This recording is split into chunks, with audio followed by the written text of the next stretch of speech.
Hey guys, good morning. Welcome back to my new vlog. બધાને જય શ્રી કૃષ્ણ, જય માતા. કેમ છો? શું હાલચાલ બધાના? શું તમારા આ સન્ડેનો પ્રોગ્રામ છે? મને કોમેન્ટમાં જણાવજો. મારું જવાનું છે ઓફિસ, કારણ કે થોડું કામ આવ્યું છે એટલે જવું પડે એવું છે. એટલે તૈયાર થઈને બેસી ગયા છે. ચા નાસ્તો કરી લઈએ. ચા નાસ્તો કરીએ એટલે પછી શાંતિથી નીકળીએ. હા પ્રોગ્રામ છે. પછી જોઈએ શું છે. બપોર સાંજ સુધી તો ઓફિસ છે. સાંજ પછી શું કરીએ છીએ ખબર નથી. બાકી મળીએ. ગાઈસ ફાઇનલી ઘરેથી નીકળી પડ્યા છીએ. લઈ લીધી અમારી રામ પ્યારી અને હવે અમે જઈએ ઓફિસ તરફ. કુછ કરીએ કરો રમકડા કુછ કદમ એવું કામ જોઈએ લાગે કેવો રહે છે day. Just boring because Sunday fun day going to office and going to work. It's not a good thing. બાકી જોઈએ હેડો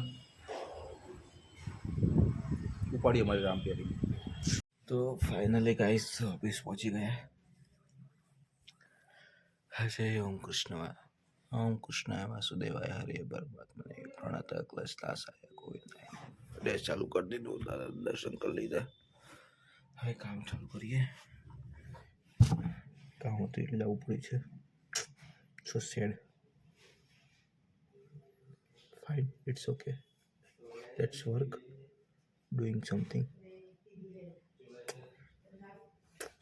મળીએ બાકી. સો ગાઈસ ફાઇનલી ઓફિસથી નીકળી ચૂક્યા છીએ. હવે વાગી ગયા છે ઓલમોસ્ટ 3:30. હવે ફટાફટ ઘરે પહોંચીએ, પછી કંઈક કરીએ સન્ડેનો એન્જોય. જો કે હવે એન્જોય થાય એવું રહ્યું નથી. જોઈએ સર શું કરીએ છીએ. Let's go. તો ગાઈસ ઘરે આવી ચૂક્યા છીએ. વાગ્યા છે અત્યારે 6 અને અમે બધા ચર્ચા ઉપર ઉતર્યા છીએ. મમ્મી અમે બધા ચર્ચા પર ઉતર્યા છે કે શું જમવાનું બનાવવું. તો એના ઉપર કાફી ડિસ્કશન થઈ ચૂકી છે અમારી બધાની કે ભાઈ શું બનાવવું. તો ફાઇનલ આપણે સમોસા રાખીશું. ભાઈ અમારા સરસ મજાના સમોસા બન્યા છે, એને આપણે એબીની સ્ટાઇલમાં ખાશું. બરાબર છે? એબીની સ્ટાઇલ એટલે સમોસાને ઉપરથી ટૂંકાથી તોડવાનું, લાલ ચટણી લીલી ચટણી નાખી પેક કરી એવી રીતે ખાવાનું. તો ગાઈસ હવે નવરા બેઠા હતા તો વિચાર લાવ થોડું આપણે રામ પ્યારીને સાફ સફાઈ કરી નાખીએ. એટલા માટે મેં ઉપરથી ડોલનું બધું મંગાવી દીધું છે અને એ આ રહે. એટલે હવે કામ ચાલુ કરીએ સાફ સફાઈનું. બરાબર છે? કારણ કે બહુ મેલી થઈ ગઈ હતી રામ પ્યારી. ત્યારની બિચારી બહુ પાડતી મને નવરાવ પણ શું થયું એ શિયાળો કરે એટલે મેં ના નવરાય બિચારી. એટલે આજ થોડું નવરાઈ જઈએ. બરાબર. બાકી મળી ગાઈસ અહીંયા અમારા બની રહ્યા છે સમોસા. મમ્મી આ ભરી રહી છે આમાં એનો જે શું કહેવાય એ બનાવી સમોસાની ડિઝાઇન બનાવીને નંબર માવો ભરી રહી છે. શું mummy? Yes, ready for samosa. અને આપણે એક એવું બનાવીશું બાસ્કેટ સમોસા. આપણે એક જોરદાર બનાવીએ હમણાં, બધું બની જાય પછી.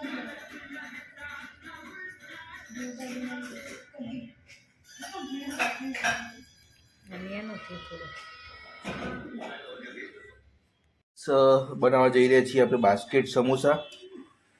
આ રીતનું મેં પેચઅપ બનાવ્યું છે અને સાઈડમાં રેગ્યુલર સમોસા જે પડ્યા છે બીજા તળ્યા છે. કંઈક આ રીતનું બાસ્કેટ બન્યું છે.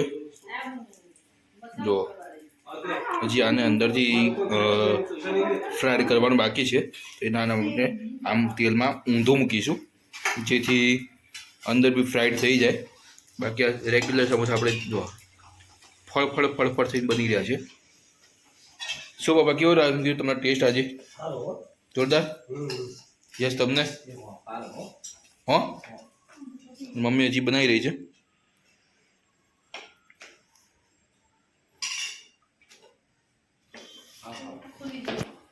ચલો ગાઈસ, પોટ ખુલી ગયું. It's okay.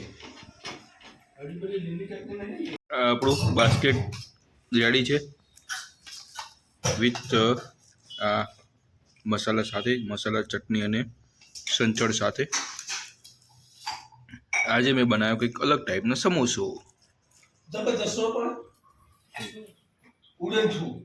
તો ગાઈસ હવે જઈ રહ્યા છીએ હોસ્પિટલ.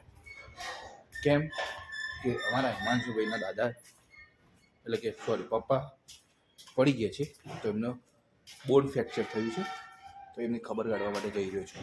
ઓપરેશન ગઈકાલ થઈ ગયું છે, આજે ખાલી મળવા જઈ રહ્યો છું. મળી આવી ખબર અંતે પૂછતા આવી એમની. તો ફાઇનલી ગાઈસ આજના બ્લોગને અહીંયા વિરામ આપીએ છીએ આપણે. સન્ડે પૂરો થઈ ગયો છે. છેક ખાઈને પતી ગયું ખબર પડે નહીં, કારણ કે અડધો દાડો તો આપણે ઓફિસમાં જતા, ઓફિસે નીકળીને આ ઘરે ભાઈ આગા પાસે છે એમાં પતી ગયું દાડો. કંઈ જ કર્યું નહીં આજે, કંઈ જ નવીનતા નહીં આજે. બસ હર્યા ફરે ખાધું પીધું ને પૂઈ ગયું. સમોસા ખાવાની મજા આવી થોડી. દિવસમાં એટલું સારું થયું કે સમોસા ખાઈને મજા કરી થોડી. બાકી ઠીક છે, ઇટ્સ ઓકે, ફાઇન. મળીએ આવતીકાલે નવા બ્લોગ સાથે, નવા કિસ્સા સાથે, નવી કંઈક વાત સાથે. ત્યાં સુધી ગુડ નાઇટ, જય શ્રી કૃષ્ણ, જય માતા.